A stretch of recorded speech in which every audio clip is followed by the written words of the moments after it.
How to share LinkedIn profile link. I'll show you how to do this on the LinkedIn website, but first of all, I'll show you how to do it on the right hand side of the screen on the LinkedIn app, whether you're on an Android or an iOS device like the iPhone or iPad. The first step is clicking the top left hand corner where you have your profile picture. Then go ahead and click on the name of your profile.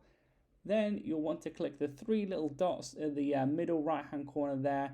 Then you want to click send profile in message. There you will see the LinkedIn URL that you have. You can go ahead and select all, click copy, then go ahead and paste that wherever you want it. You can send it in a message to someone directly or just paste it into any chat off LinkedIn as well.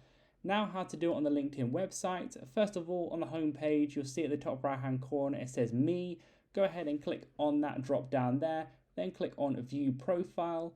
There you should at the top see your LinkedIn URL. You can go ahead and copy that directly, or if you want to change it because it has a bunch of numbers and things, you can click public profile and URL, then click the little pencil arrow where you see your URL there, and you can go ahead and change it to whatever you wish. Click save, and then once you go ahead and open up a new tab, then go to your LinkedIn profile like you did before. After a few seconds it will appear with the new LinkedIn URL that you can see has changed once you eventually go on there and you click on view profile. So that's how it's done. Leave a like on the video if it helped, to subscribe for more helpful videos.